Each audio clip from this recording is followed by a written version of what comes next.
Kasih Tuhan tetap abadi, tak pernah berubah sampai selamanya. Ku tetap percaya. Ku yakin Tuhan memberkati, ku yakin Tuhan melindungi. Burung di udara Tuhan pelihara karena kasih-Nya. Tuhan selalu menolongku, selalu menjagaku. Sehelai di rambutku tak akan terjatuh tanpa seizin-Mu. Tuhan selalu menolongku, selalu menjagaku. Dia mengenyangkanku dan peliharaku seumur hidupku. Sim akan selalu berganti, kasih Tuhan tetap abadi, tak pernah berubah sampai selamanya. Ku tetap percaya. Ku yakin Tuhan memberkati, ku yakin Tuhan melindungi. Burung di udara Tuhan pelihara karena kasih-Nya. Tuhan selalu menolongku, selalu menjagaku. Sehelai di rambutku tak akan terjatuh tanpa seizin-Mu. Tuhan selalu menolongku, selalu menjagaku. Dia mengenyangkanku dan peliharaku seumur hidupku. Dia mengenyangkanku dan peliharaku seumur hidupku.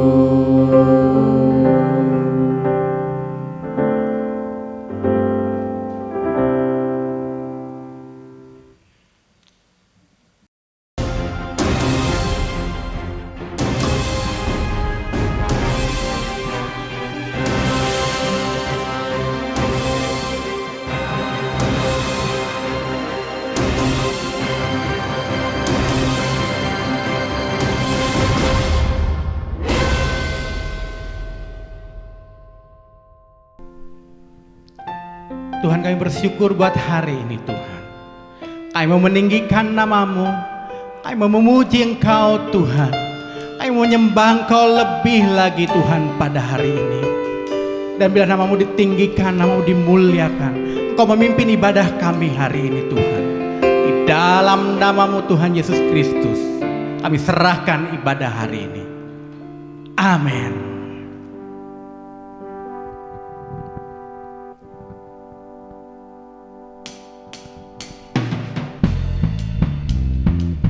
Kita sama-sama memberikan yang terbaik buat Tuhan kita. Kita boleh merasakan kasih-Nya hari ini.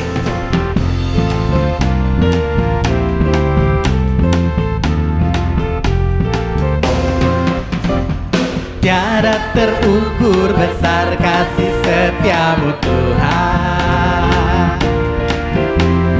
Panjang dan lebarnya melebihi lautan, jauh tinggi mengatasi langit, dalamnya tak dapat ku selami. Kasih setiamu besar selamanya, kasih setiamu besar selamanya. Amin. Hatiku bersyukur, jiwaku memuji, mulutku pun bersorak memuji Engkau Yesus. Ajaib perbuatanmu, besar anugerahmu, takkan berhenti ku memuji namamu. Tiada terukur besar kasih setiamu Tuhan. Panjang dan lebarnya melebihi lautan, jauh tinggi mengatasi langit, dalamnya tak dapat ku selami. Kasih setiamu besar selamanya, kasih setiamu besar selamanya. Amin.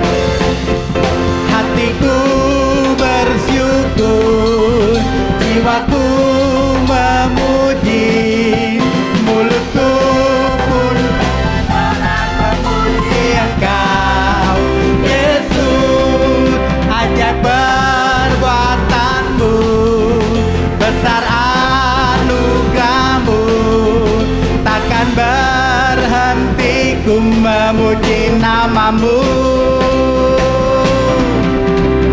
Tiada terukur, tiada tersyukur besar kasih setiamu Tuhan. Panjang dan lebarnya melebihi lautan, jauh tinggi mengatasi langit, dalamnya tak dapat ku selami.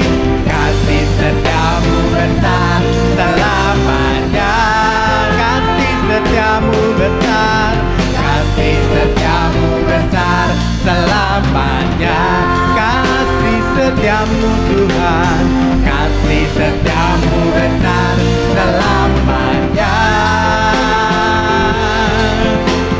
kasih setiamu besar selamanya.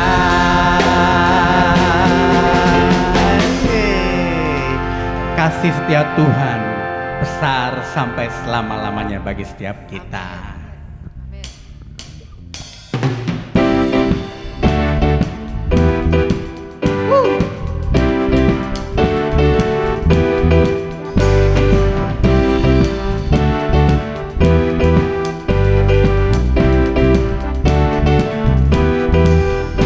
Kasih yang begitu besar, lebih kuat dari dosa. Kasih yang menemukanku, selamatkan dan pulihkanku. Ku naikkan syukurku, ku tak akan berhenti memuji, meninggikan namamu selalu, menari memuliakanmu. Dibebaskan, dibangkitkan, hidup yang kau beri ini hanya untukku. Amin.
semua bersuka cita di dalam Tuhan hari ini?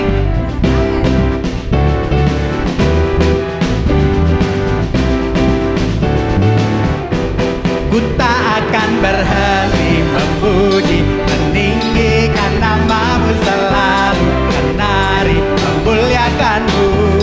Dibebaskan, dibangkitkan, hidup yang Kau berikan kini hanya untuk-Mu, takkan berhenti. Meninggikan nama-Mu, dibebaskan, dibangkitkan, hidup yang Kau berikan kini hanya untuk-Mu, hidup yang Kau berikan kini hanya untuk-Mu, hidup yang Kau berikan kini hanya untuk-Mu.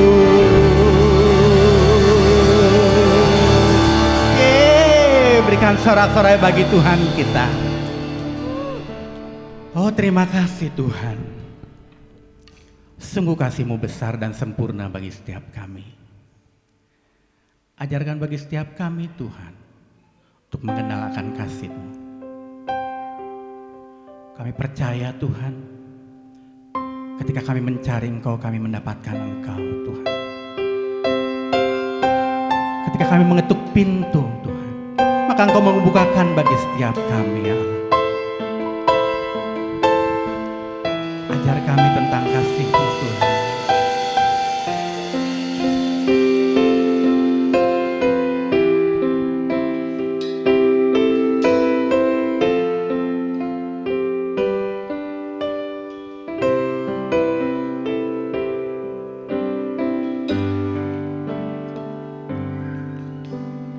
Kasih yang sempurna telah ku terima dari-Mu, bukan karena kebaikanku, hanya oleh kasih karunia-Mu. Amin. Kau pulihkan aku, layakkanku untuk dapat memanggil-Mu. Bapa, Kau beri yang ku pinta, saat ku mencari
kasih-Mu. Kau Bapa yang baik, Bapa yang selalu setia, Bapa yang selalu ada bagiku.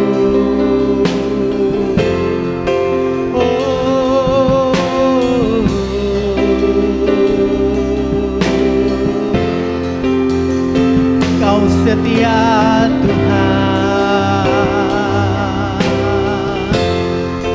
sungguh Kau Allah yang setia, Allah yang tak pernah tinggalkan kami, Allah yang selalu peduli, selalu pedulikan kami Tuhan.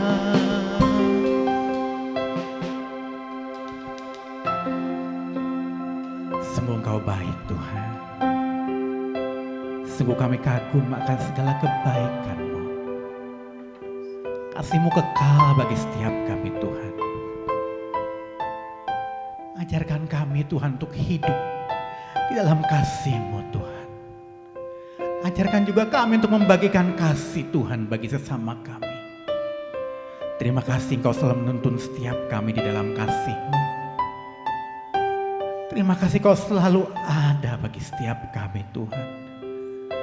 Dalam setiap perjalanan kehidupan kami Tuhan, Engkau selalu memegang tangan kami dengan kasih-Mu.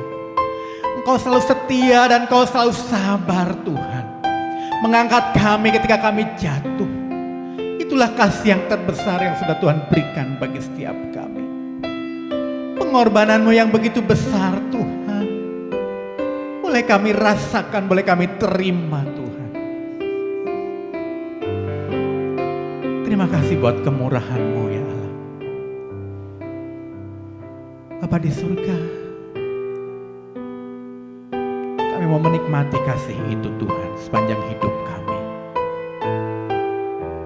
Dan kami mau tetap tinggal di dalam kasih-Mu. Penuhi setiap kami Tuhan dengan kasih yang daripada-Mu. Lingkupi setiap kami Tuhan dengan hadirat-Mu. Kenyangkan kami oleh segala kebaikan-Mu Tuhan. Kami bersyukur ya Allah buat hari ini. Dan kalau sebentar kami akan mendengarkan firman Tuhan. Bapa, kami siap menerima firman-Mu. Kami siap Engkau bentuk itu satu wujud daripada kasih Tuhan bagi setiap kami. Urapi hamba-Mu yang akan menyampaikan kebenaran firman-Mu ini Tuhan. Kuduskan Tuhan mulut, lidah, bibirnya serta pikirannya Tuhan. Sehingganya pikiran daripada Kristus sendiri, perkataan Kristus sendiri turun atas hamba-Mu Tuhan. Sehingga kami jemaat-Mu boleh mengalami perjumpaan dengan-Mu secara pribadi. Terima kasih Bapa di surga. Kami serahkan Tuhan ibadah kami selanjutnya hanya ke dalam tangan kasih-Mu. Segala pujian, hormat, dan kemuliaan hanya buat Engkau Yesus Kristus. Dan di dalam nama-Mu kami berdoa dan mengucap syukur, dan kami mau sambut firman-Mu. Amin.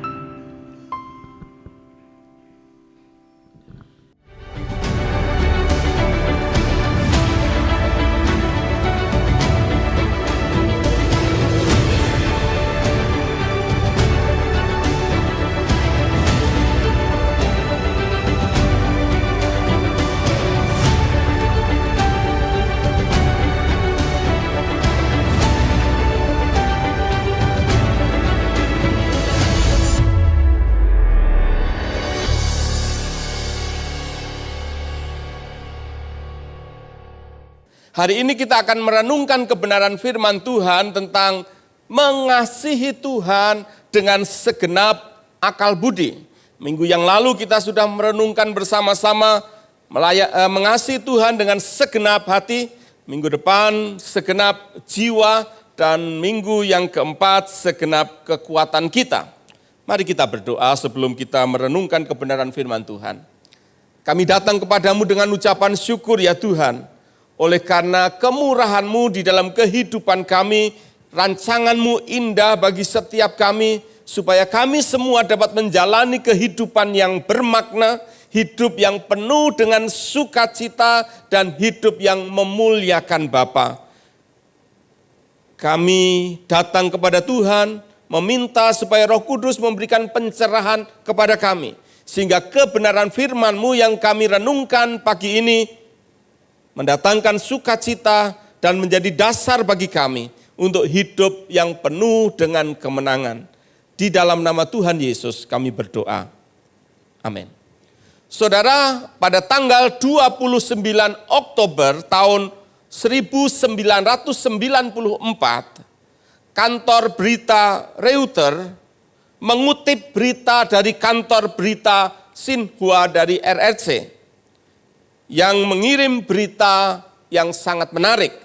Saya bacakan saja isi dari berita tersebut. Dikatakan demikian. Dokter di Tiongkok telah mencabut jarum pentul yang berkarat yang tertanam di otak seorang perempuan selama kurang lebih 40 tahun. Dan yang telah mempengaruhi gerakan tangan dan kakinya. Operasi atas Sang Meihua berumur 41 tahun dilaksanakan di Jinan, daerah pantai provinsi Shandong. Sang yang tidak pernah ingat pernah tertusuk jarum pada kepalanya, mulai mengalami masalah secara berkala dengan lengan dan kakinya sekitar 20 tahun yang lampau. Semua upaya pengobatan tidak membawa manfaat. Dan awal bulan ini dokter di rumah sakit militer melakukan CT scan pada tengkorak kepalanya dan menemukan sebuah benda mirip jarum. Mereka melakukan operasi dan mengeluarkan jarum yang telah berkarat, yang sebagian batangnya tertanam di otak Sang. Dokter memperkirakan bahwa jarum tersebut telah berada di kepala wanita ini selama 40 tahun. Berdasarkan kecepatan pertumbuhan dari tempurung kepalanya, kata laporan tersebut. Saudara, sama halnya dengan jarum berkarat yang tertanam di otak akan mempengaruhi keadaan jasmani dari seseorang.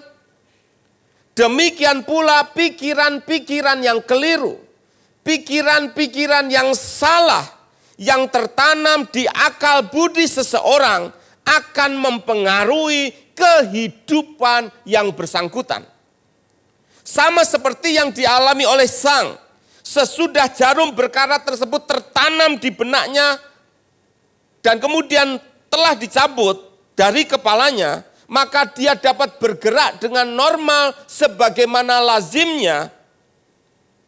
Maka kalau pikiran kita tidak lagi dipenuhi dengan pikiran yang salah, yang keliru saudara sekalian, maka karakter kita, kehidupan kita, perilaku kita juga akan penuh dengan makna, penuh dengan sukacita. Dan di masa yang akan datang, kita akan menjalani kehidupan yang penuh dengan kebahagiaan dan sukacita. Kenapa demikian saudara sekalian? Karena kalau pikiran-pikiran yang keliru tersebut dicabut dari akal budi kita, barulah saya dan saudara dapat mengasihi Tuhan dengan segenap akal budi. Seperti yang Yesus sampaikan kepada ahli Taurat yang bertanya kepadanya, hukum manakah yang terutama? Maksudnya saudara sekalian, di antara hukum dan peraturan Taurat yang disampaikan Tuhan kepada umatnya, hukum manakah yang paling penting? Peristiwa ini dicatat dalam Markus pasal 12 ayat 28 sampai 30. Saya mengajak kita membacanya dari Markus 12 ayat 28 sampai 30 demikian. Lalu seorang ahli Taurat yang mendengar Yesus dan orang-orang Saduki bersoal jawab dan tahu bahwa Yesus memberi jawab yang tepat kepada orang-orang itu, datang kepadanya dan bertanya, hukum manakah yang paling utama? Jawab Yesus, hukum yang terutama ialah, dengarlah hai orang Israel, Tuhan Allah kita, Tuhan itu Esa. Kasihilah Tuhan Allahmu dengan segenap hatimu, dan dengan segenap jiwamu, dan dengan segenap akal budimu, dan dengan segenap kekuatanmu.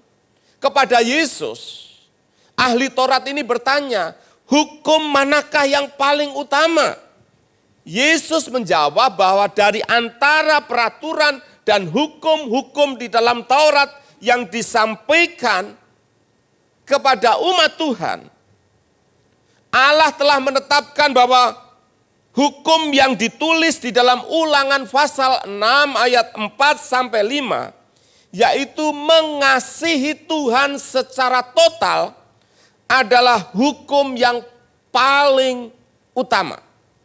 Mengasihi Allah secara total, yaitu mengasihi Tuhan segenap hati, segenap akal budi, segenap jiwa, dan segenap kekuatan. Menyerahkan seluruh kehidupan kita di dalam tangan Tuhan, mengasihi Dia, itulah hukum yang paling utama, itulah hukum yang paling penting. Saudara, dengan menyebut bahwa kita wajib mengasihi Allah dengan segenap akal budi kita, maka Yesus menyampaikan paling tidak dua hal. Yang pertama, iman kepada Allah bukan mengesampingkan akal budi. Iman kepada Allah tidak berarti menyepelekan akal budi. Seringkali kita mendengar, seringkali orang berpendapat, kalau kita terlalu banyak menggunakan akal, maka kita akan sukar percaya kepada Allah. Satu pandangan yang sesungguhnya tidak tepat. Satu pandangan yang sesungguhnya keliru. Ini sama dengan pandangan bahwa orang yang pandai tidak akan percaya kepada Allah. Saudara, sebagai orang percaya, setiap orang percaya seharusnya menggunakan dan mengembangkan akal budi yang merupakan anugerah Tuhan dalam kehidupan kita. Tentu bukan tanpa resiko. Iman orang Kristen seringkali mendapat tantangan tatkala berhadapan di dalam dunia intelektual. Ketika menyadari perbedaan mendasar antara iman dan ilmu, mereka cenderung mengambil salah satu sikap. Menarik diri atau berkompromi. Dua hal yang sama buruknya.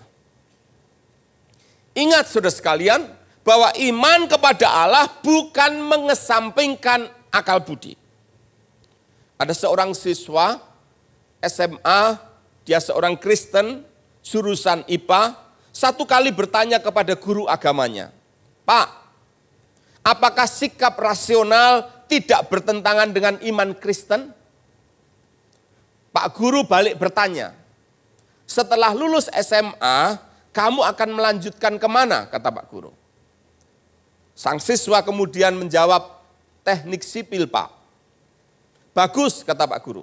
Sekarang kalau kamu sudah menjadi insinyur, coba bayangkan. Kalau nantinya kamu sudah menjadi insinyur, kemudian gereja meminta kamu untuk membangun gedung serbaguna 5 lantai.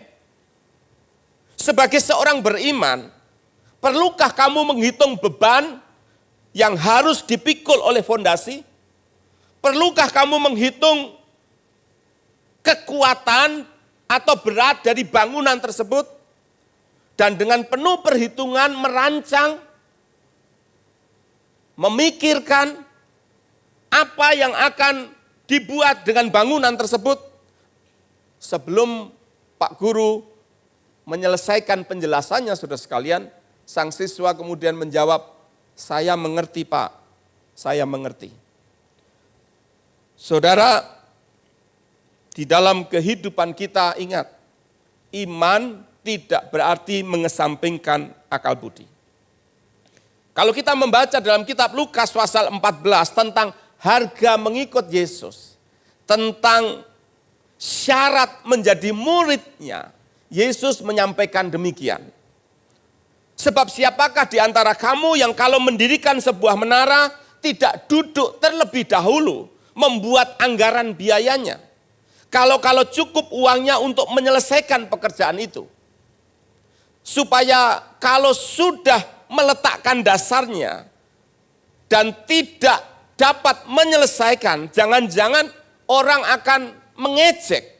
Jangan-jangan orang akan menyindir dan berkata, orang ini mulai mendirikan tetapi tidak sanggup untuk menyelesaikan. Kemudian Yesus menambahkan, ada perumpamaan yang lain. Dia berkata demikian, kalau ada seorang raja sedang berperang, pasukannya jumlahnya 10.000, sementara pasukan lawan jumlahnya 20.000, 2 kali lipat dari kekuatannya dia. Apakah dia tidak berpikir terlebih dahulu? Mencoba untuk tidak usah berperang, menyelesaikan dengan cara damai, mengutus orang untuk bertemu dengan lawannya supaya tidak terjadi pertempuran. Kalau bertempur 10.000 melawan 20.000, dapat dibayangkan apa yang akan terjadi. Di dalam perjalanan hidup kita sebagai orang percaya, saudara sekalian, kita juga perlu bersikap rasional. Bersikap rasional artinya secara jernih menggunakan akal budi kita yang merupakan anugerah Tuhan. Untuk apa? Untuk menimbang. Untuk apa? Untuk memperhatikan. Untuk apa? Untuk mencermati. Untuk apa? Untuk memutuskan. Untuk apa? Untuk bertindak.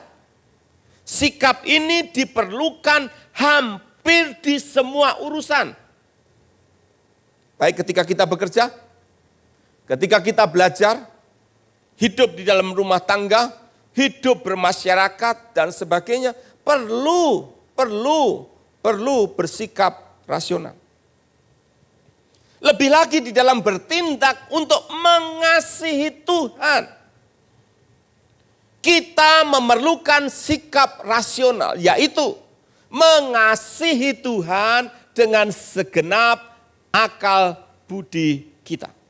Itu sebabnya saudara sekalian, kita tidak mengabaikan peranan nalar di dalam kehidupan rohani kita.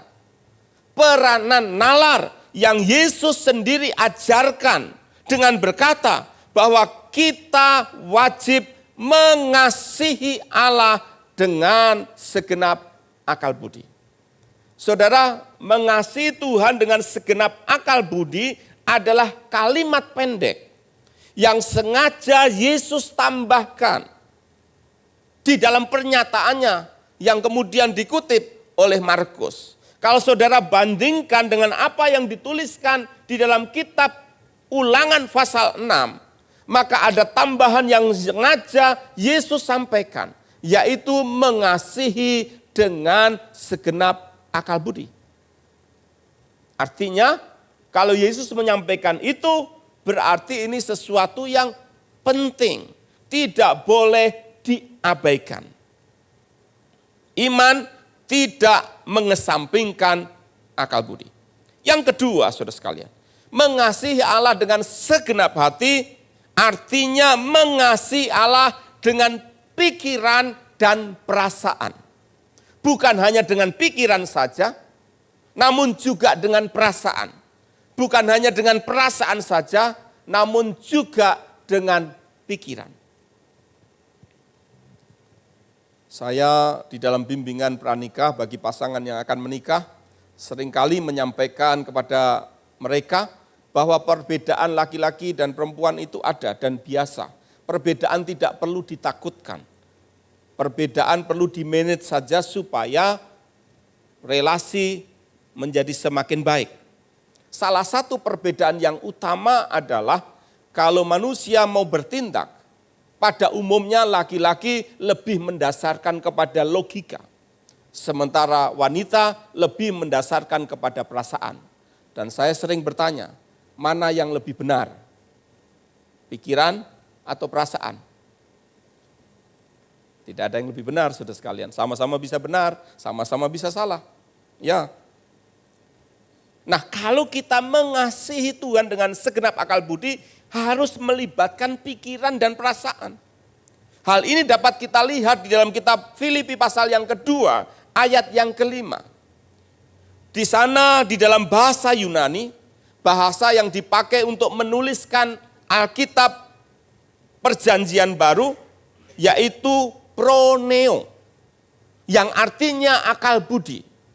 Nah, di dalam Alkitab bahasa Indonesia diterjemahkan sebagai berikut. Kita membaca dari Filipi pasal yang kedua ayat yang kelima. Hendaklah kamu dalam hidupmu bersama menaruh pikiran dan perasaan yang terdapat juga dalam Kristus Yesus. Satu kata, proneo, yang artinya adalah akal budi, diterjemahkan dalam bahasa Indonesia sebagai pikiran dan perasaan. Hal ini karena di dalam konsep orang Yahudi maupun dalam konsep berpikir orang Yunani, pikiran dan perasaan itu berjalan bersama-sama. Saudara, sekarang tanpa kita sadari, pandangan ini menjadi sangat populer. Itu sebabnya di masa sekarang orang cenderung menggunakan kata rasa untuk menggantikan kata pikir. Kebanyakan orang akan berkata, saya rasa barang ini kurang baik. Saya rasa barang ini terlalu mahal. Bukan berkata, saya pikir barang ini kurang baik. Saya pikir barang ini terlalu mahal. Kita sering kali mendengar orang berkata, saya rasa penjelasannya tidak sulit untuk dipahami. Dan orang tidak lagi berkata, saya pikir penjelasannya tidak sulit untuk dipahami. Kembali kepada pokok pembahasan kita pada hari ini. Berarti dengan berkata, kasihilah Tuhan Allahmu dengan segenap akal budimu, Yesus bermaksud untuk menyatakan kepada kita, supaya saya dan saudara mengasihi Tuhan dengan segenap pikiran dan perasaan kita. Mengapa demikian? Karena akal budi bukan hanya menyangkut aspek pikiran, namun juga perasaan. Bukan hanya menyangkut perasaan, namun juga pikiran. Keduanya berjalan seiring. Nah, selanjutnya saudara sekalian, apa yang harus kita lakukan? Apa yang saudara dan saya harus lakukan untuk mengasihi Allah dengan segenap akal budi? Saya ingin menyatakan ini. Kasih baru dapat dikatakan sebagai kasih kalau diwujudkan dalam tindakan. Sehingga orang tidak berkata omdo, omong doang. No action, talk only.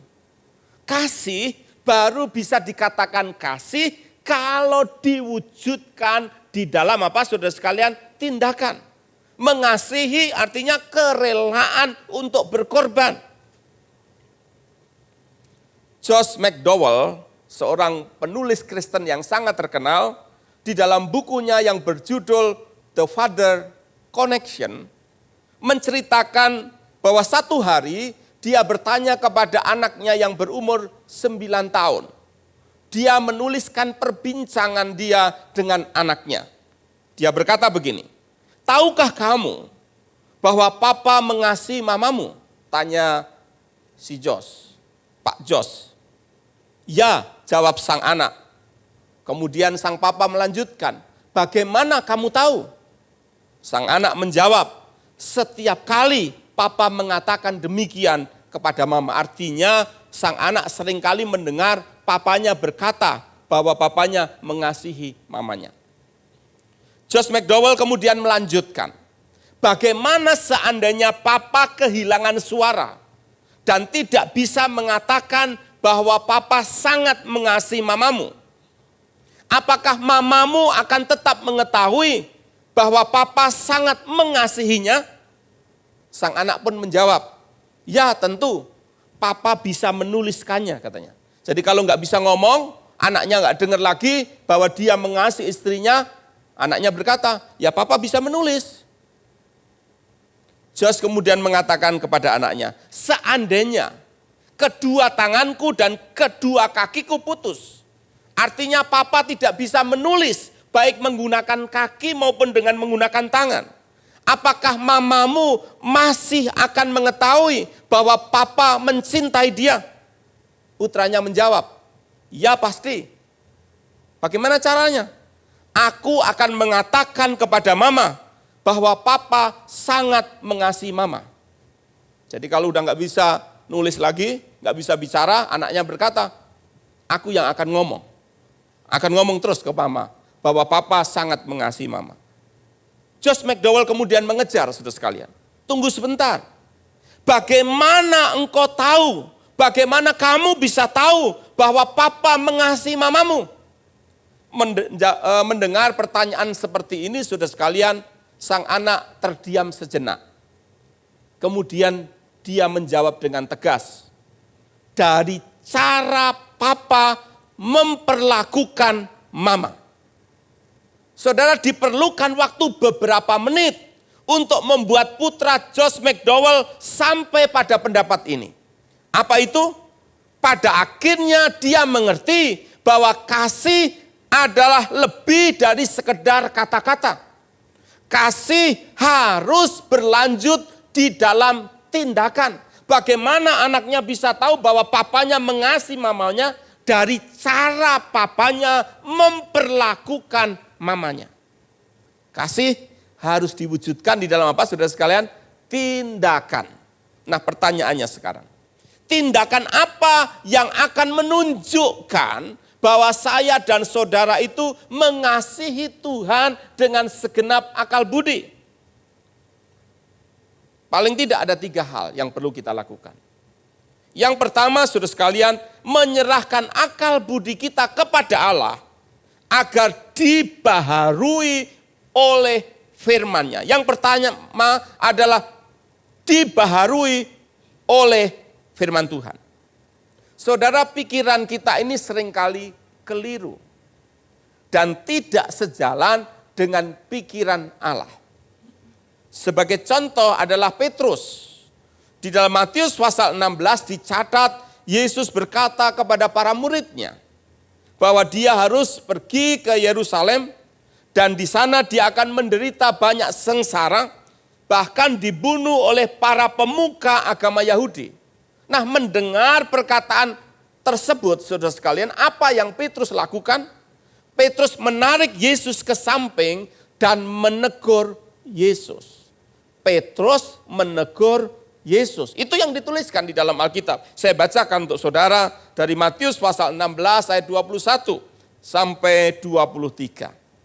Sejak waktu itu Yesus mulai menyatakan kepada murid-muridnya bahwa ia harus pergi ke Yerusalem dan menanggung banyak penderitaan dari pihak tua-tua, imam-imam kepala, dan ahli-ahli Taurat.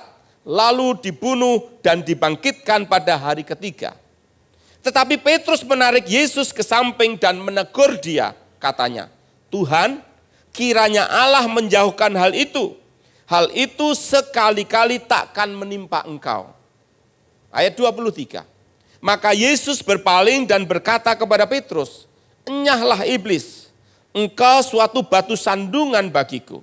Sebab engkau bukan memikirkan apa yang dipikirkan Allah, melainkan apa yang dipikirkan manusia. Saudara, seringkali kita punya pikiran keliru. Itulah sebabnya perlu dibaharui oleh firman Tuhan. Kita perlu mengalami pembaharuan di dalam pikiran kita. Dari pikiran yang menurut pandangan diri sendiri menjadi pikiran yang sejalan dengan kehendak Allah. Sangatlah penting bagi setiap kita orang percaya untuk memperbaharui pikirannya. Sebab semua tindakan kita, saudara sekalian, itu diawali dari apa yang ada di pikiran kita. Pikiran kita ini pemimpin atau pelopor untuk satu tindakan. Kalau kita melakukan sesuatu, bertindak saudara sekalian, itu disebabkan oleh karena apa yang ada di pikiran kita. Manusia bertindak berdasarkan apa yang ada dalam pikirannya. Tindakan-tindakan yang dilakukan adalah akibat langsung apa yang dia pikirkan. Amsal 23, Alkitab New King James menyatakan demikian. Sebagaimana dia, maksudnya seorang manusia berpikir dalam hatinya, demikianlah dia. Itulah sebabnya penting bagi setiap kita untuk hidup dengan hati dan pikiran yang telah dibaharui, saudara sekalian. Seorang penulis Kristen bernama Dr. Bill Winston, di dalam bukunya yang berjudul Ubah Pola Pikir Anda, Ubah Hidup Anda. Artinya kalau kita punya pola pikir berubah, sesuai dengan kehendak Tuhan, maka hidup kita juga akan berubah menjadi baik. Dia menyatakan, ketika kita dilahirkan kembali, roh kita benar-benar baru. Roh kita benar-benar baru karena kita dilahirkan kembali bertobat. Tetapi pikiran dan tubuh kita lain persoalannya katanya. Meskipun tubuh dan pikiran kita sangat terpengaruh oleh kelahiran roh karena kita mengalami kelahiran baru, tetapi tubuh dan pikiran kita tidak benar-benar baru. Sebagai contoh sederhana. Kalau seandainya seseorang memiliki gigi palsu sebelum bertobat, maka besar kemungkinan dia tetap memiliki gigi palsu setelah mengalami kelahiran baru, betul?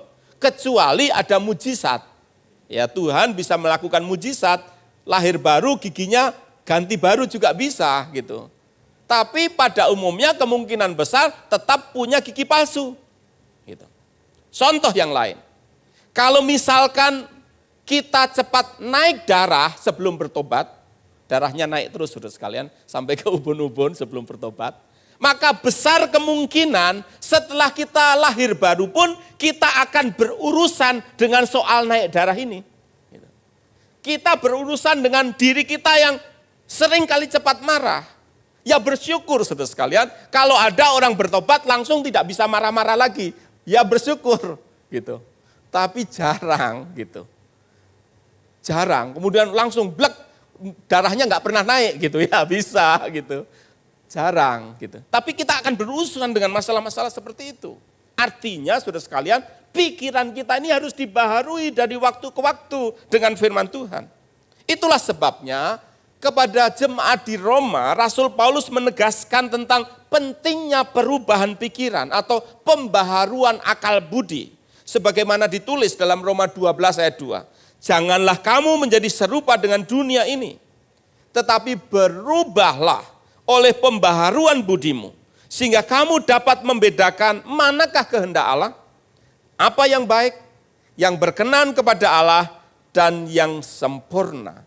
Kita perlu menyadari bahwa perubahan pikiran atau pembaharuan akal budi adalah syarat untuk mengerti kehendak Tuhan di dalam hidup kita. Dan perubahan itu tidak terjadi dalam sekejap, atau bagaikan membalikkan telapak tangan, tetapi memerlukan waktu dan komitmen.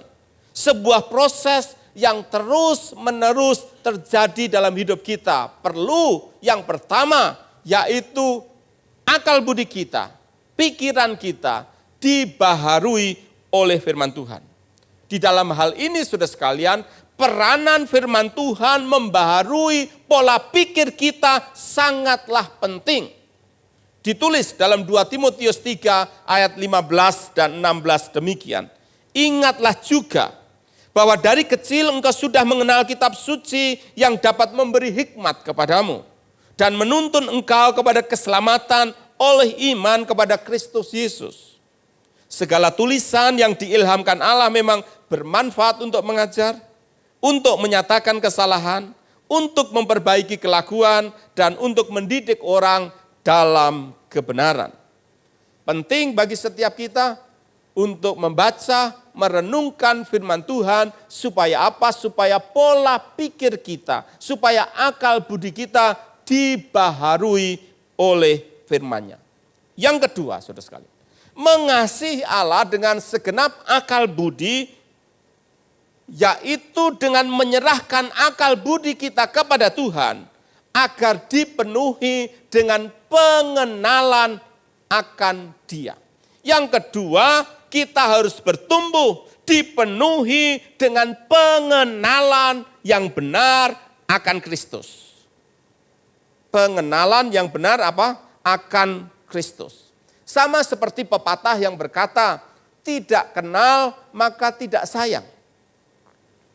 Kalau kita semakin mengasihi Tuhan, itu disebabkan karena kita semakin mengenal Dia. Mengapa ada banyak orang Kristen curiga sama Tuhan? Mengapa ada banyak orang Kristen seringkali berkata, Tuhan, kalau terhadap Dia engkau mengasihi, tapi kepadaku kok seperti ini? Kenapa bisa mengambil kesimpulan seperti itu? Karena yang bersangkutan kurang mengenal Tuhan. Kalau kita semakin mengenal Tuhan, maka kita akan semakin mengasihi Dia. Kita baca apa yang dituliskan dalam kitab Filipi pasal 4, ayat 6-8, tentang pentingnya memenuhi pikiran kita dengan sifat dan kehendak Allah, yang akan mengakibatkan kita mengalami kehidupan yang penuh dengan damai sejahtera. Dituliskan demikian, janganlah hendaknya kamu khawatir tentang apapun juga, tetapi nyatakanlah dalam segala hal keinginanmu kepada Allah, dalam doa dan permohonan dengan ucapan syukur. Damai sejahtera Allah yang melampaui segala akal akan memelihara hati dan pikiranmu dalam Kristus Yesus. Ayat 8.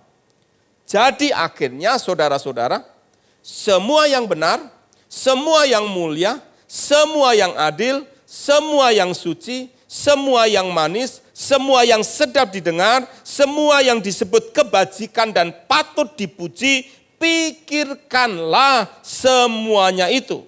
Di dalam ayat yang ke-8 disebut, kita harus mengisi pikiran kita dengan semua yang benar, semua yang mulia, adil, yang suci, yang manis, yang sedap didengar, kebajikan dan yang patut dipuji.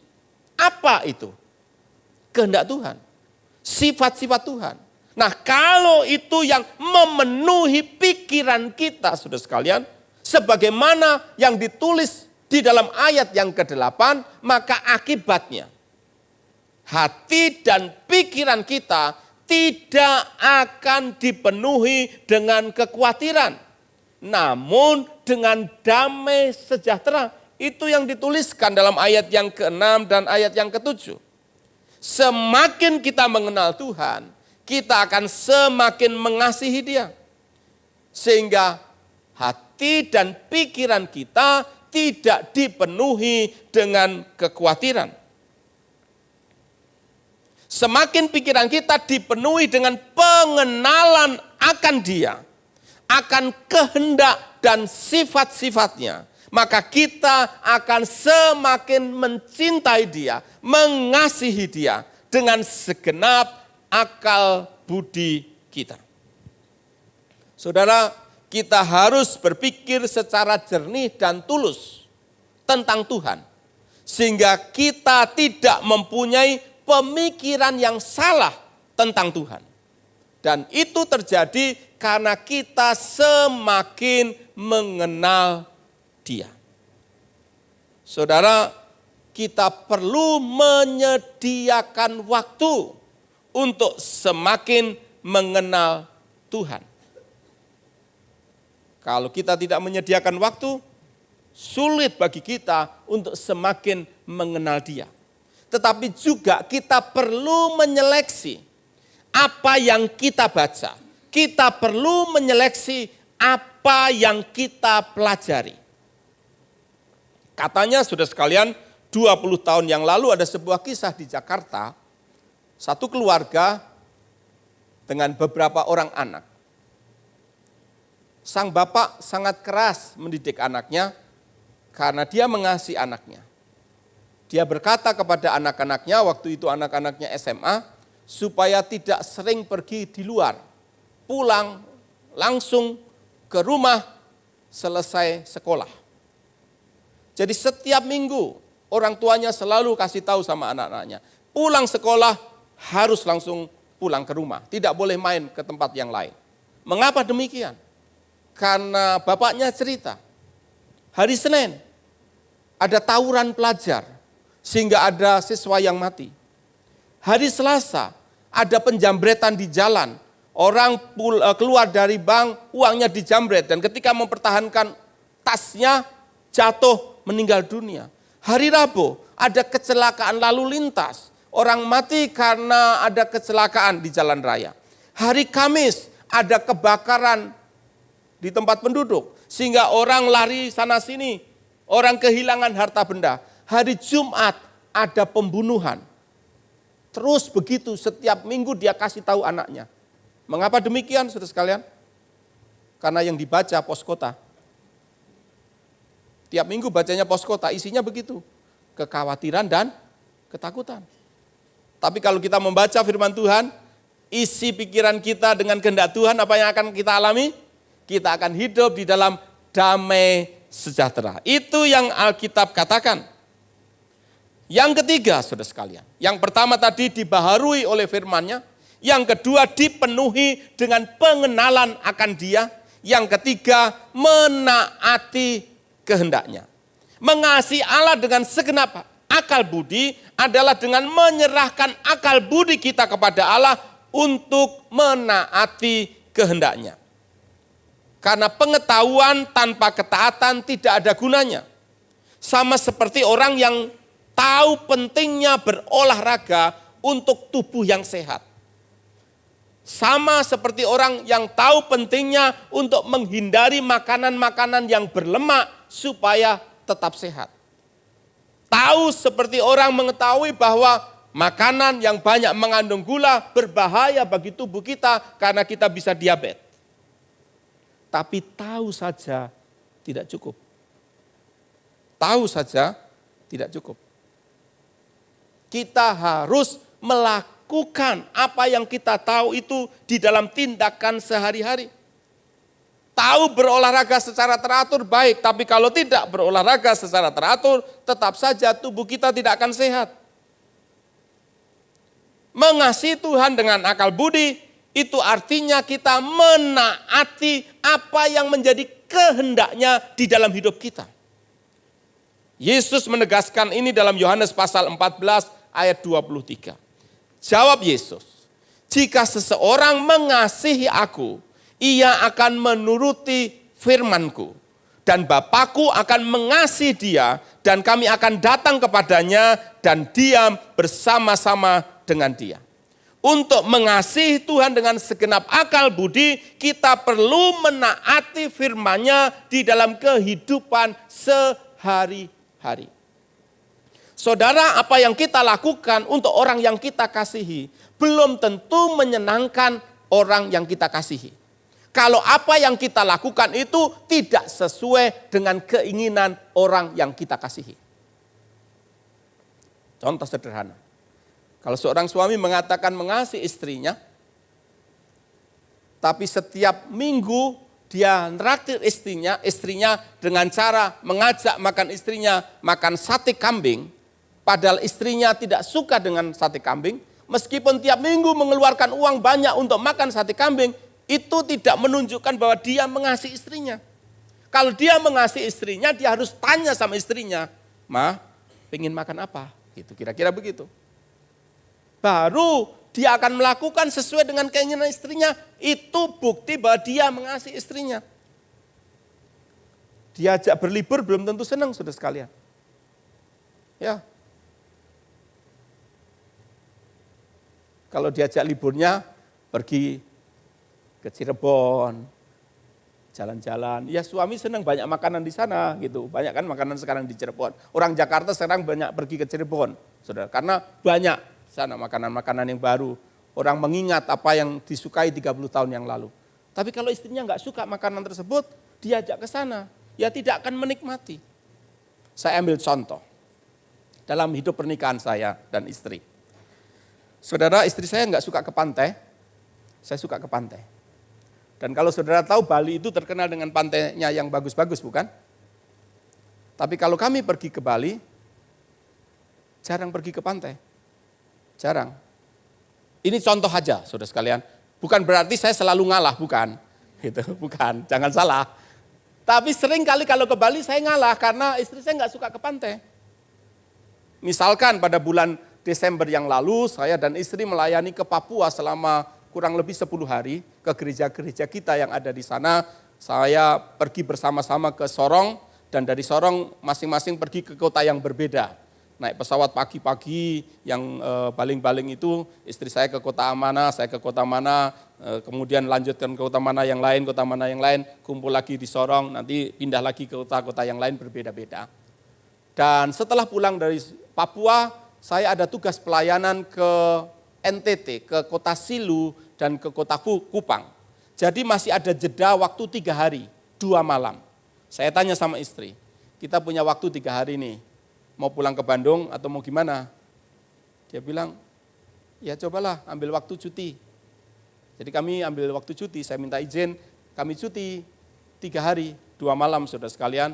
Jadi perjalanan dari Makassar, saya tidak langsung pulang ke Bandung, tapi dari Makassar saya pergi ke Denpasar. Menginap di Denpasar 2 malam, 3 hari, baru dari sana pergi ke Kupang. Biaya juga jauh lebih murah. Kalau dari Makassar ke Bandung mahal, lewat Jakarta juga mahal, perjalanan juga panjang. Jadi kita kemudian kami pergi ke Denpasar.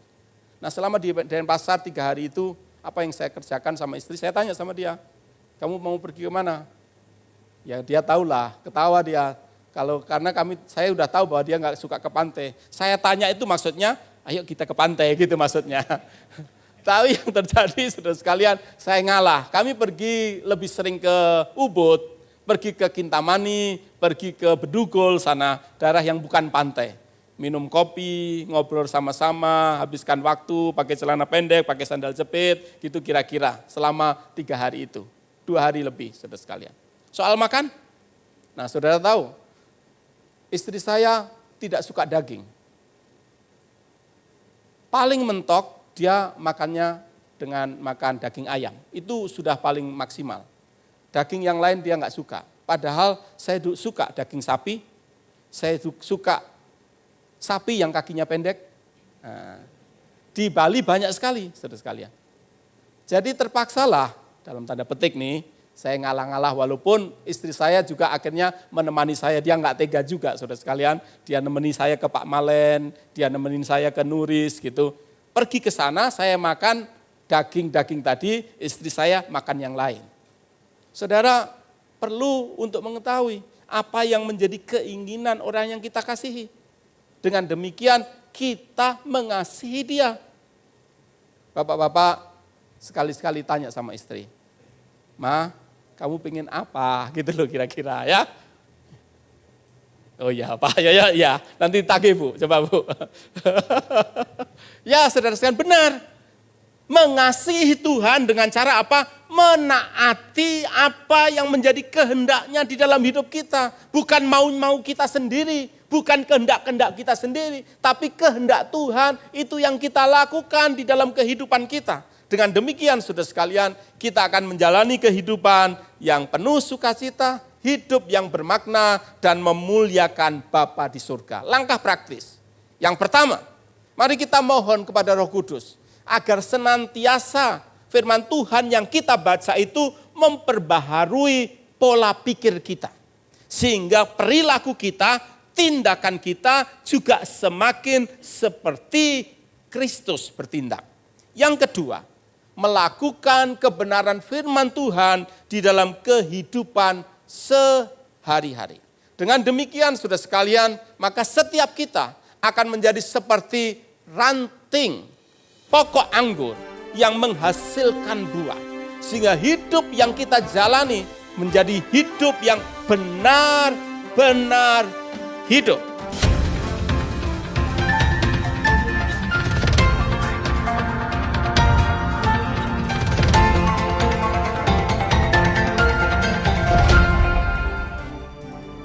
Kita baru saja mendengar firman Tuhan tentang with all your mind atau mengasihi dengan segenap akal budi. Kembangkanlah semangat mengasihi secara total melalui berbagai keaktifan dalam beribadah sepanjang minggu ini. Ikutilah ibadah MDC Kadipaten yang diadakan setiap minggu pukul 8.00 melalui MDC Kadipaten YouTube channel dan pukul 17.00 melalui page Facebook online service MDC Kadipaten live streaming. Selain itu, untuk para remaja, ibadah image dapat diikuti melalui Zoom meeting setiap hari Sabtu pukul 17.00. Di samping itu, dampingilah anak Anda untuk mengikuti kebaktian anak melalui website www.onlinechurch.fajarpengharapan.net. Pastikan diri Anda dan keluarga hidup beribadah kepada Tuhan setiap waktu. Ajaklah saudara atau kenalan Anda untuk mengikuti kesan atau kelompok saling memperhatikan yang akan diadakan pada Rabu dan Kamis pada pukul 18.30 melalui aplikasi Zoom Meetings atau WhatsApp. Ayo, semangat ikut kesan! Bergabunglah dalam doa bersama melalui aplikasi Zoom Meeting pada hari Jumat 19 Juni 2020 pada pukul 18.30. Link dari berbagai ibadah MDC Kadipaten akan dibagikan kepada setiap anggota jemaat untuk diteruskan kepada anggota keluarga atau orang yang Anda kasihi. Persembahan-persembahan dalam ibadah dapat Anda sampaikan dengan mentransfernya ke nomor rekening seperti yang tertera dalam slide atau melalui pengumpulan dengan membawanya ke Geraha MDC Kadipaten pada hari Selasa dan antara pukul 8.00 sampai pukul 18.00. Akhirnya, berilah persembahan yang terbaik dan dengan sukacita. Kiranya Tuhan Yesus memberkati. Haleluya, puji Tuhan. Melewati pandemi, memasuki new normal, kita tetap melihat Tuhan mengasihi setiap kita. Tuhan tetap menyertai jemaatnya. Itu sebabnya layaklah kita memuji Tuhan di akhir ibadah kita saat ini. Dia layak dimuliakan dengan segenap hati. Dan barusan kita dengar firman Tuhan dengan segenap akal budi kita. Mari kita tinggikan Dia. Kita muliakan Dia dengan segenap akal budi kita. Amen. Kepada Tuhan. Haleluya, puji Tuhan.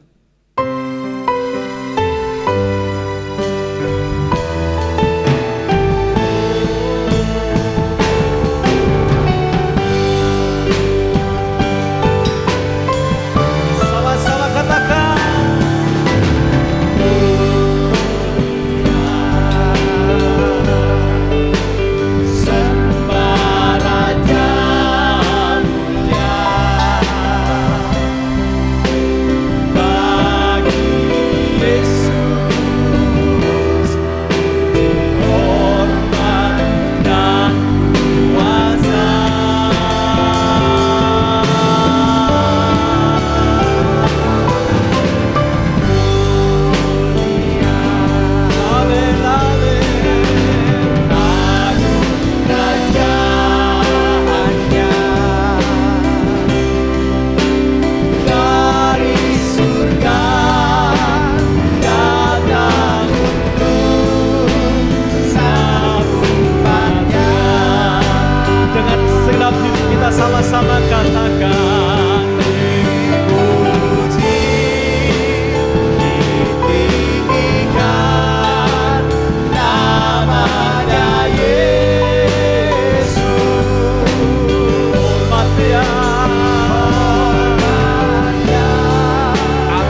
kami bagimu Yesus, Raja di atas segala raja, yang telah bangkit dari kematian, mengalahkan maut, dan kasih-Mu tetap selama-lamanya.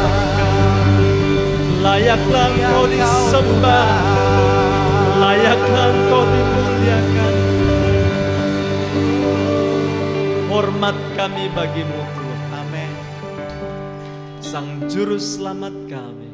Ya Tuhan. Tetapi Engkau sebagai Tuhan juga bagi kami. Yes. Amin Tuhan. Saat ini kami bersyukur di tengah-tengah menghadapi masa pandemi. Tetap kami melihat mujizat pemeliharaanmu Amin. Tuhan. Amin. Melewatkan kami. Bahkan sedang pun bergejolak pandemi saat ini. Kami yakin satu hal, pemeliharaanmu sempurna Yes. bagi kami. Amin Tuhan. Kami sungguh merasakan kasih-Mu hari-hari. Ya Tuhan. Benar. Merangkul kami, membalut luka hati kami, memberikan kami kekuatan dan kesehatan. Amin. Terima kasih Tuhan untuk kasih-Mu yang besar. Makasih juga untuk firman Tuhan yang telah kami dengar, mengajarkan kami untuk tetap mengasihi Engkau, mengasihi dengan keseluruhan hidup kami, termasuk mengasihi Engkau dengan segenap akal budi kami. Segenap cara berpikir kami biarlah memuliakan Engkau. Terima kasih Tuhan. Jemaat Tuhan, Engkau tidak sendiri. Ada Allah yang tetap menyertai. Itu sebabnya lihat Tuhanmu besar. Dia ada. Dan bukan sekedar ada, Dia mau dan mampu menolong engkau. Apapun persoalanmu, angkat tanganmu di hadapan Tuhan tanda berserah. Seraya dengan iman, pengharapan dan kasih-Mu. Terimalah berkat dari Allah Bapa, cinta kasih dari Tuhan Yesus Kristus, persekutuan, penghiburan, pertolongan dari Roh Kudus menyertai engkau mulai saat ini, melewatkan engkau bahkan menghadapi bayang-bayang maut sekalipun sampai selama-lamanya. Di dalam nama Tuhan Yesus Kristus, kita terima berkat Tuhan penuh ucapan syukur, sebab berkat Tuhan ini ada untuk selama-lamanya sampai Maranatha, Tuhan datang kembali. Dengan iman sama-sama kita katakan amin. Tuhan Yesus memberkati.